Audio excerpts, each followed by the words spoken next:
My friend, this week's chord of the week is going to be C major 7. Na, na, na, na, na, na, na. When we play a C major 7, opposed to like just a straight up traditional chord of C major, as nobody asks me never, hey Wago, why do we have a C major? And how do we play a chord or a triad that has 3 notes, but we have 4 strings? Gee golly whiz, what's going on there?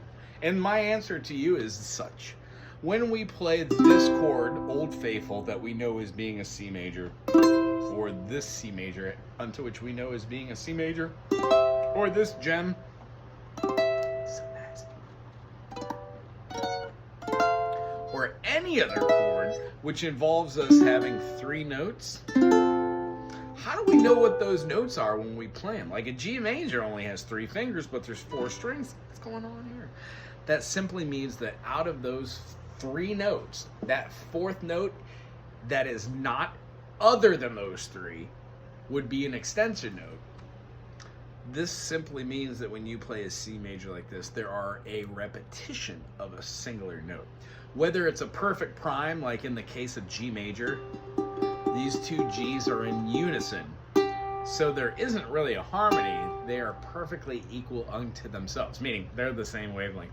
As far as like our C note up here and our C note down here, do, re, mi, fa, sol, la, ti, do, that's gonna be a whole octave away, or a perfect eighth, a P8. That's our interval. So the whole idea behind this is when we move our C down to a B, we're including now the C, skip the D, the E, skip the F, the G, C, E, G, which is our chord. And then we're adding another tertiary note. That tertiary note just happens to be a B natural. You could also have a B flat. That would give you a C7, but that's not the chord we're talking about today. We're talking about the C major 7. Now, when we're playing in the key of C major, if we play C major, and we play F major, and we play G major, but we play this 1-4-5 progression, not as just a standard root position chord, but we play it as being a major 7th itself. We're going to be looking at playing 2 other chords today based off of the idea of knowing what an FAC is, and then adding an E for a FACE for a F major 7, and then GBD for a G major, and then adding the F sharp so we can accomplish that. Now, let's go for the easier of the 2. When we're playing a G major, when we move down the root note a half step, we achieve our D, our B, our F sharp, and an open G. That gives us a G major 7. Super yazzy, don't you agree? Yes. So when we're playing a C major 7, a G major 7, and then when we go to F major, yeah, we can add just the E note as we said. I'm not the biggest fan of this one. What I do really like is playing both the G string and the C string at the 5th fret. Ooh, listen to that intonation. Now, same 4 notes, F, A, C, and E, but this one sounds just a little more light and airy. So between those chords, what we want to do is now include a minor.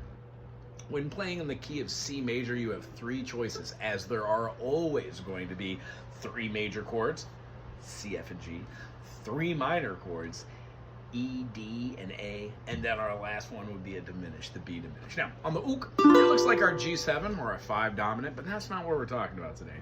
We're most definitely going to be talking about our 1 minor chord. Let's throw an E minor in there and put a 7 down.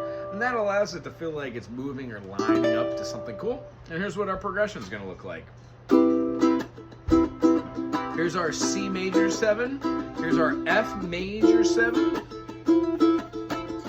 Now we're going to go to our G major 7. And we're going to play our E minor 7 here.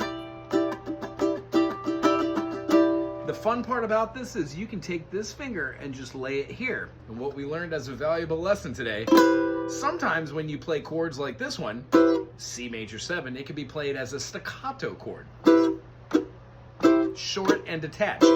Sometimes you can play with open strings, and that is a legato type chord, meaning very long and attached notes. Our chord structure of the C major 7, F major 7, G major 7, and then an E dominant 7 gives us the ability to see how playing staccato chords helps us to play quietly, and then playing open chords gives us the ability to play super loud. If you enjoyed this chord of the week, put a thumbs up, share it with somebody you haven't seen in, let's say, 3 million years. Aloha to you.